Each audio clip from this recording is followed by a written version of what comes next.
इस दुनिया में ज़्यादातर लोगों को लगता है कि मैनिफेस्टेशंस एक जादू है और काफ़ी सारे लोगों को तो मैनिफेस्टेशंस का मतलब ही नहीं पता। ये आजकल ये शब्द आ चुका है मैनिफेस्टेशन। ये शब्द इसलिए आ चुका है क्योंकि ये आसान शब्द है समझने के लिए। लोगों ने अभी तक इस पे इतनी रिसर्च नहीं करी है और काफ़ी हद तक काफ़ी सारे लोगों ने रिसर्च करी है, काफ़ी साइंटिस्ट ने रिसर्च करी है, इसको प्रूव करा है कि तुम जो भी चीज़ मैनिफेस्ट अगर अच्छी तरीके से करोगे, वो चीज़ तुम्हारी लाइफ के अंदर रियलिटी क्रिएट हो जाएगी। राइट? अब आपको समझना है कि यार आखिर मैनिफेस्टेशन क्या है? क्या मैनिफेस्टेशन एक जादू है? क्या मैनिफेस्टेशन कोई सीक्रेट है या साइंस है क्या? मैनिफेस्टेशंस ना, it's a combination of spirituality, it's a combination of science, spirituality, right? जब साइंस और स्पिरिचुअलिटी एक साथ मिल जाती है और तब उसको हम किसी चीज को अचीव करने के लिए लगाते हैं, तो हम उसको कहते हैं मैनिफेस्टेशन। उसमें ना मैनिफेस्टेशंस के अंदर क्या होता है, कुछ 3-4 चीजें इंपॉर्टेंट होती है। एक तो आपके इमोशंस, राइट? आपकी फीलिंग्स और आपका बिलीफ सिस्टम। अब आप इस चीज को आप देखोगे कि आपके जो एक्शंस है ना, वो आपके इमोशंस पर डिपेंड करते हैं, आपकी फीलिंग्स पर डिपेंड करते हैं। आप किसी काम को तभी करोगे जब आपको उसके करने का मन करेगा, समझे? जब आपको उसके करने का मन करेगा, अगर मन ही नहीं कर रहा तो आप उस काम को करोगे ही नहीं। ठीक है? अब मैनिफेस्टेशंस का थोड़ा-सा और समझते हैं। मैनिफेस्टेशन ये होता है कि अपने लिए डिसाइड करना कि तुमको क्या चाहिए। अब तुम जो भी चीज़ माँगते हो ना, तुम अपने बिलीफ सिस्टम के अकॉर्डिंगली माँगते हो। एक बार मैं फिर से कह रहा हूँ, तुम जो भी चीज़ माँगते हो, तुम अपने बिलीफ सिस्टम के अकॉर्डिंगली माँगते हो, या मैं जो भी चीज़ कहूँ, तुम जो भी चीज़ डिसाइड करते हो। अब फॉर एग्ज़ाम्पल मैं तुमसे कहता हूँ कि यार तुमको ना 20 किलोमीटर तक वॉक करनी है। एक नॉर्मल जो इंसान है वो 20 किलोमीटर तक आसानी से वॉक कर लेगा। पर उसका बिलीफ सिस्टम ही खत्म है। उसको अपने आप पे बिलीफ ही नहीं है कि यार मैं वॉक कर भी पाऊँगा या नहीं कर पाऊँगा। अब जब उसको बिलीफ नहीं है, तब वो डर उसके अंदर आ जाएगा। जब उसके अंदर डर आ जाएगा, तब वो उस एक्शंस को लेगा ही नहीं। तो वो उसकी वो रियलिटी क्रिएट ही नहीं होगी।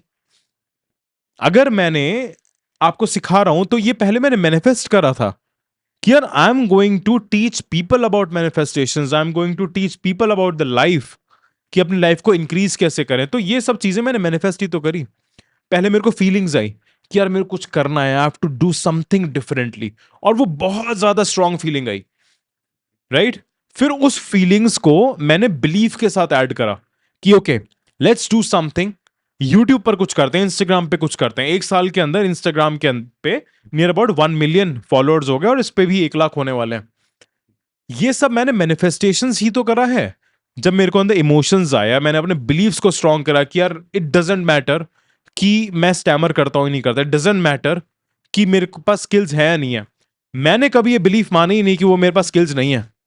मैंने अपने बिलीफ को इतना ज्यादा स्ट्रांग कर लिया, वही चीज आप देख रहे हो, वही चीज आप मेरे को सुन रहे हो, राइट? तो ये चीज होती है आपकी मैनिफेस्टेशंस, राइट?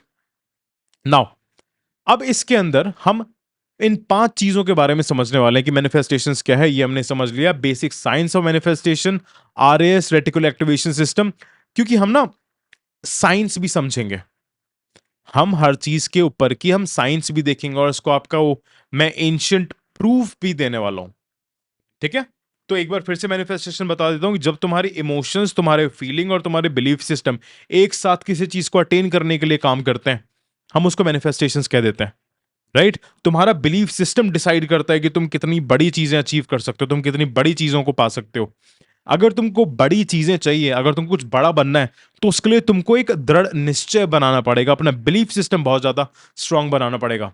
चाहे मैं तुमको दुनिया के सारे कोचेस दे दूं, सारे बुक्स दे दूं, सारे कोर्सेज दे दूं, पूरा रास्ता दिखा दूं, पर अगर तुम्हारा अंदर बिलीफ सिस्टम वीक है ना, तब तुम वो चीज को कभी भी अटेन नहीं कर पाओगे। तो it's a psychological thing. Manifestation is psychological thing. अब तुम कहोगे कि भैया यार ये तो मैनिफेस्टेशंस के बारे में तो कहीं पर भी रिसर्च नहीं है, कोई साइंटिस्ट इन सब चीजों को नहीं बोलता। पता है, इसी वजह से ये तुम्हारा एक लिमिटेड बिलीफ है, जो तुमको बड़े ड्रीम्स देखने से, बड़े गोल्स की तरफ जाने से रोक लेता है कि यार ये सब तो चीज पॉसिबिलिटीज होती ही नहीं है। किसने कहा पॉसिबिलिटीज नहीं होती? मैंने करा है, हनी सिंह ने करा है, निकोला टेस्ला ने इसके बारे में बोला था, इलॉन मस्क काफी बार बोलता है। हमारे उपनिषद के अंदर ये सब चीजें लिखी हुई हैं, वो लास्ट के अंदर मैं तुमको बताऊंगा।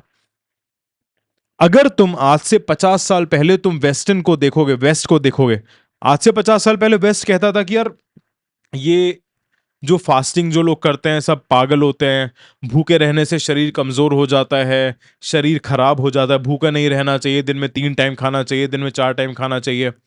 पर क्या हुआ, जब उसके ऊपर आगे रिसर्चेस हुई, तब क्या प्रूफ निकला कि अगर तुम फास्टिंग करते हो तो तुम्हारे सेल्स रीडेवलप होते हैं, तुम्हारा न्यूरल स्ट्रक्चर अच्छा होता है, तुम्हारे स्टेम सेल्स इंक्रीज होते हैं, तुम्हारी एज रिवर्स होती है, तुम्हारे बॉडी को रेस्ट मिलता है, तुम्हारे डाइजेशन सिस्टम को रेस्ट मिलता है। साइंटिफिक प्रूफ आया ना। अभी भी अगर तुम रिसर्च करोगे, अगर तुम सीआईए के डॉक्यूमेंट्स देखोगे, तुम गूगल करो, राइट, गूगल पे तुम सीआईए क्लासिफाइड्स डालना, उसके डॉक्यूमेंट्स आ जाएंगे, उसके अंदर पूरा एक ऑफिशियल डॉक्यूमेंट है सीआईए की साइट पे, central investigation agency of America. आपको पता लग जाएगा कि मैनिफेस्टेशन ऑफ ब्रेन के अंदर कितनी ज्यादा पावर है। तो रिसर्च को, हर चीज को ना रिसर्च के बेसिस पर मत डाला करो कि यार जब तक रिसर्च नहीं आ जाएगी तब तक तो हम मानेंगे नहीं। तुम मत मानो, किसी का भी नुकसान नहीं हो रहा, नुकसान सिर्फ तुम्हारा हो रहा है। जो लोग मानते हैं वो लोग आगे बढ़ रहे हैं मैनिफेस्ट कर करके, राइट। नाउ अगर सीखना है, मैग्नेटिक माइंड वर्कशॉप ज्वाइन करो 18, 19, 20 अक्टूबर में। Okay, now let's understand the basic science of the manifestation. क्या समझना है हमको? Basic science of the manifestation.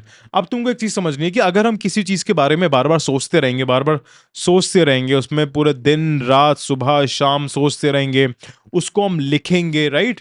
सोचना एक प्रोसेस होगा, उसके बाद हम लिख रहे हैं, उसको विजुलाइज कर रहे हैं, उसको इमेजिन कर रहे हैं, तो हमारे ब्रेन के अंदर एक न्यूरल पाथवे क्रिएट होता है। क्या क्रिएट होता है?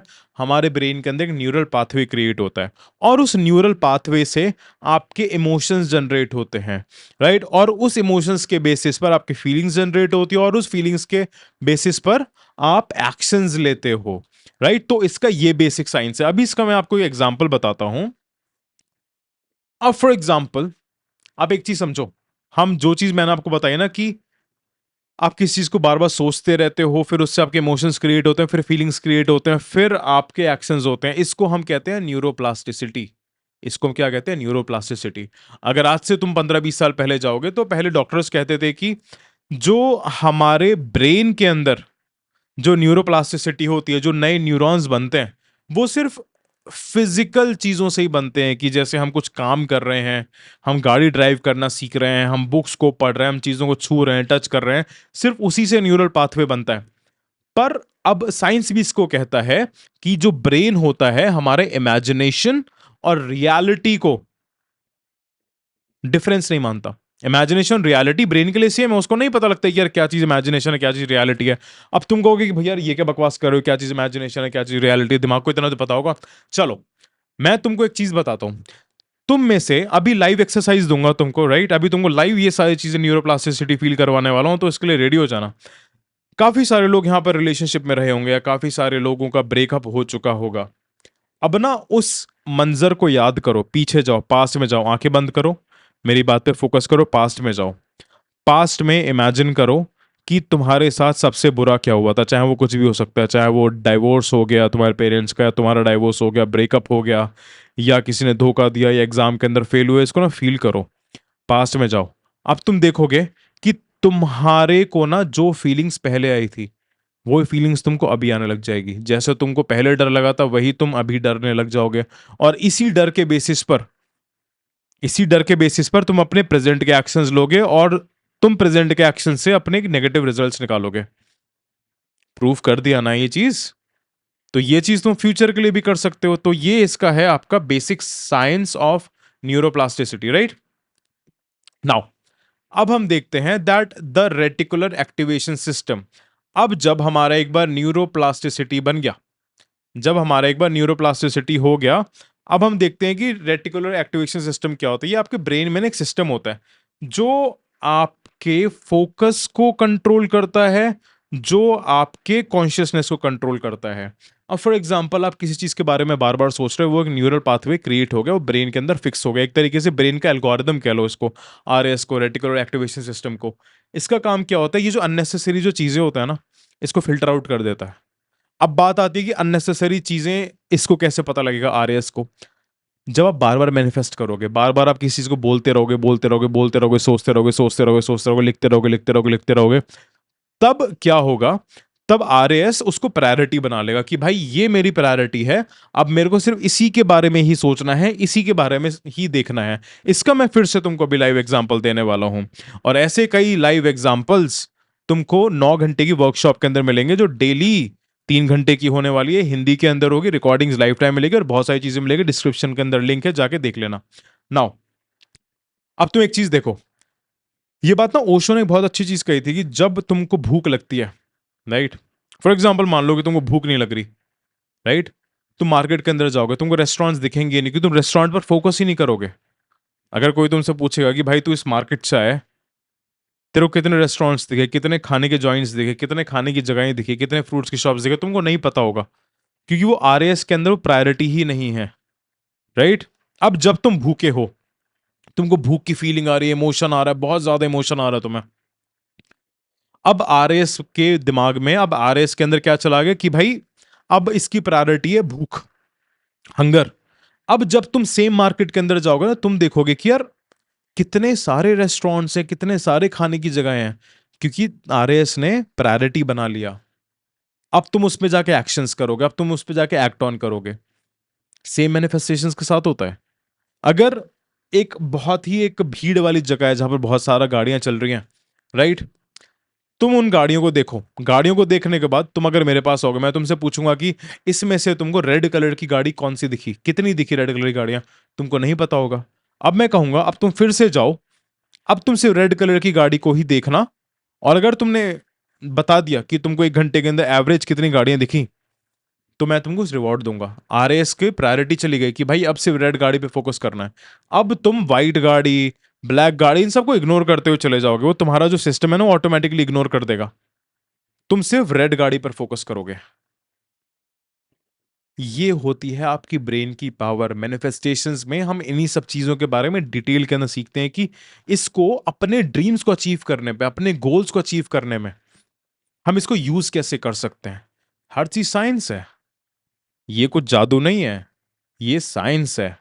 ओके, आई होप तुमको ये आरएस समझ में आ गया होगा, राइट। अब हम देखते हैं एंशंट प्रूफ, कि भैया आपने स्टार्टिंग में कहा था कि एंशंट प्रूफ बताओ, अब इसका एंशंट प्रूफ सुन लो।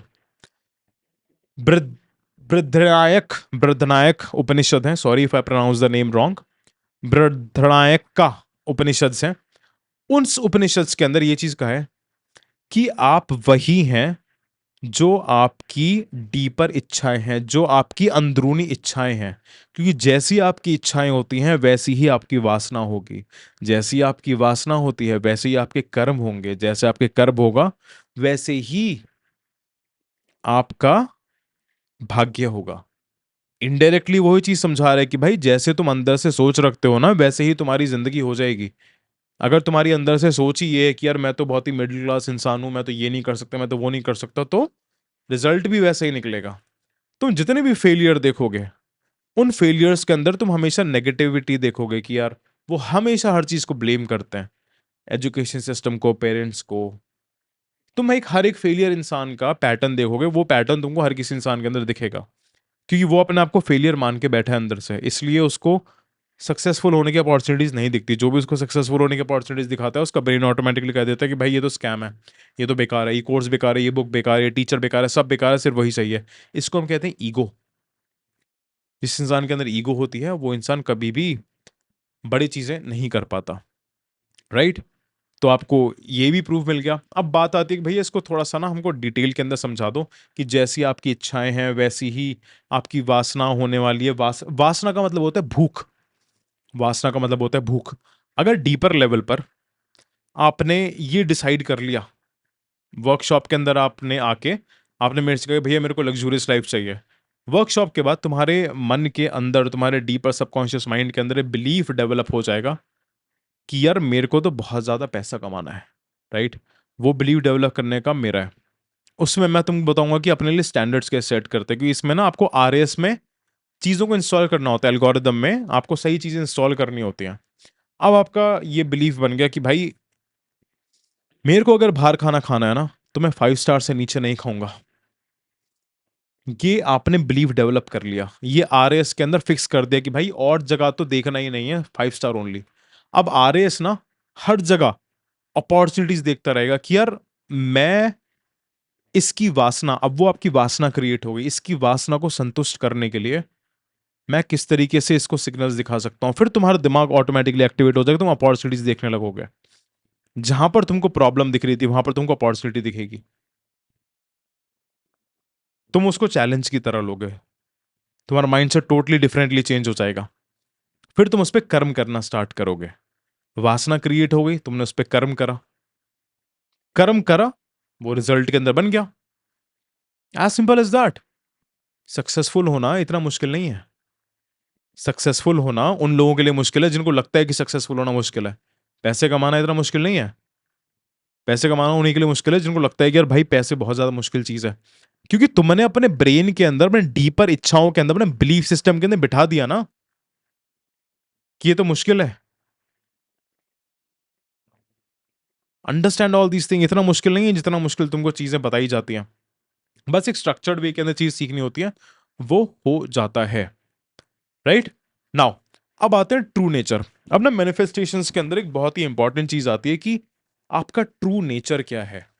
अब इसका एक मैंने एग्जांपल अपने रील में भी दिया था, वो मैं एग्जांपल आपको फिर से बता दे रहा हूं कि अगर आपका ट्रू नेचर है कि आप अंदर से इंट्रोवर्ट हो, पर आपने किसी को यूट्यूब पर देख लिया, मोटिवेशन स्पीकर बना हुआ है, मेरी तरह आपको इंस्पायर कर रहा है, आपको सिखा रहा है, पब्लिक फिगर बना हुआ है कि भाई यहां से ना फेम मिलता है, यहां से पैसा मिलता है, यहां से सारी चीजें मिलती हैं, अब मेरे को यही बनना है, तब तुम उसको मैनिफेस्ट नहीं कर पाओगे। क्योंकि समझो, वो तुम्हारा ट्रू सेल्फ नहीं है, वो तुम्हारा इनर नेचर नहीं है।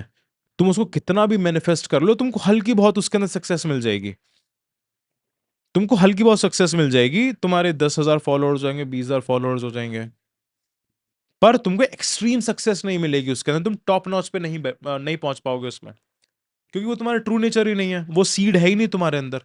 तुमने जबरदस्ती अपने उस ट्रू नेचर के सॉइल के अंदर गलत सीड डाल दिया है, जबकि ऑलरेडी एक उसके अंदर अंदर से प्लांट आ रहा था, तुमने उस प्लांट को एक्सप्लोर नहीं करा कि तुम्हारा ट्रू नेचर क्या है। जितने भी लोग तुम हाइपर सक्सेसफुल लोग देखोगे इस दुनिया के अंदर, चाहे वो इलॉन मस्क है, चाहे वो स्पोर्ट्स के अंदर लोग देखो, आगे चल के आप मेरा भी नाम जरूर लोगे, चाहे तुम द शिखर चौधरी को देखो, शिक्षित टॉक्स को देखो। आज से 1 साल बाद आप देखोगे मेरे को हर जगह फेसबुक, यूट्यूब, टीवी, इंस्टाग्राम, हर जगह बिलबोर्ड्स पे, बोर्ड्स पर, कॉलेजेस के बाहर बोर्ड्स पे, हर कॉलेज के अंदर मेरा सेमिनार होगा, हर कंपनी के अंदर आई टीच पीपल।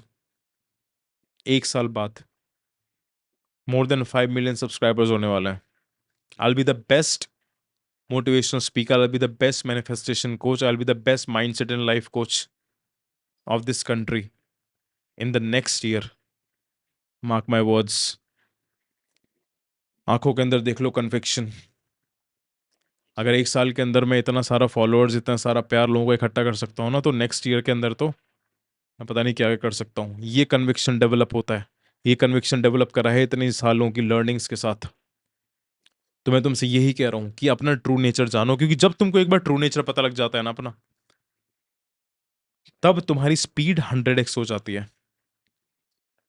मेरा ट्रू नेचर यही था। After doing so many things, achieving so many things, मेरे को पता लगा कि this is my true nature. Back in the days I use to stammer, वो मेरे ट्रू नेचर के ऊपर एक एक ब्रिक था, लो कॉन्फिडेंस का, लो सेल्फ एस्टीम का, स्टैमरिंग का। वो मैंने तोड़ दिया। जिस दिन मैंने तोड़ा ना, उसके बाद से यू नो द थिंग्स। अब बात आती है कि भैया आपको तो अपना ट्रू नेचर पता लग गया, पर हमको कैसे पता लगेगा? वेरी गुड क्वेश्चन कि हमको कैसे पता लगेगा। ट्रू नेचर को जानने के लिए सबसे पहले तुमको अडॉप्ट करना है डार्कनेस। डार्कनेस अडॉप्ट करना है। काफी सारे लोग बोलते हैं कि भैया आप हमेशा ब्लैक कपड़े क्यों पहनते हो, हर चीज ब्लैक है, आपके कपड़े हमेशा ब्लैक, कोई और कलर में नहीं देखा। क्योंकि I have adopted the darkness. मैंने अपना majority of the time darkness के अंदर ही निकाला है। तुमको भी अपने आप को डार्कनेस के अंदर डालना पड़ेगा, आंखें बंद करके मेडिटेट करना पड़ेगा। डर लगेगा, बहुत सारे नेगेटिव थॉट्स आएंगे, पर उन थॉट्स को जज नहीं करना है, उन थॉट्स को निकलने देना है। अभी तुम यूट्यूब पर देखोगे तो मैंने मेडिटेशंस की भी एक सीरीज बनाई है। बिना मेडिटेशन के तुम अपने ट्रू नेचर को जान ही नहीं पाओगे, तुम्हारा ट्रू नेचर क्या है। अपने अंदर जाना पड़ेगा। अपने अंदर जाना पड़ेगा, क्योंकि तुमको एक चीज समझनी है, बहुत ज्यादा पावरफुल बात कह रहा हूं मैं ये। जितनी भी ग्रोथ होती है वो हमेशा डार्कनेस के अंदर होगी। जितनी भी ग्रोथ होती है वो हमेशा डार्कनेस के अंदर होगी। अगर तुम किसी मिट्टी के अंदर कोई सीड भी डालोगे ना, उसको भी अंधेरे की जरूरत है ग्रो करने के लिए। एक माँ के पेट से जो बच्चा जन्म लेता है वो भी डार्कनेस के अंदर लेता है। जो एक बच्चा करने का जो एक प्रक्रिया होती है, संभोग की जो प्रक्रिया होती है, वो भी डार्कनेस के अंदर होती है। हर creation, every creation starts from the darkness. That's why I wear black, because I have adopted complete darkness. काफी सारे लोग बोलते हैं तो नेगेटिव कलर होता है, कहीं भी नहीं लिखा हुआ नेगेटिव कलर होता है। अडॉप्ट द डार्कनेस, खुद को डार्कनेस के अंदर डालो, इससे पहले लाइफ डार्कनेस के अंदर तुमको डाल देगी। अज्ञान का अंधकार सबसे खतरनाक होता है, इसलिए पहले अपने आप को ज्ञान की रोशनी के अंदर डालो। ज्ञान की रोशनी देखने के लिए तुमको अंधकार के अंदर जाना पड़ेगा। अगर तुमको ऐसी और लर्निंग लेनी है, स्ट्रक्चरल वे के अंदर चीज़ों को सीखना है, तो द मैग्नेटिक माइंड वर्कशॉप के अंदर जल्दी से एनरोल करो। 18th 19th 20th अक्टूबर के अंदर वर्कशॉप है। शाम के 6 बजे से 9 बजे तक डेली क्लासेस चलेंगी। पीडीएफ मिलेगा, बहुत सारी चीज़ें मिलेगी, डिस्क्रिप्शन के अंदर लिंक है, वहाँ पर मैंने सब कुछ बता रखा है कि तुमको क्या क्या चीज़ें मिलने वाली हैं। उसमें एनरोल करो और अपने आप को अशिक्षित से शिक्षित बनाओ, और अपनी ड्रीम्स को, अपने गोल्स को रियलिटी में कन्वर्ट करो। स्टे शिक्षित।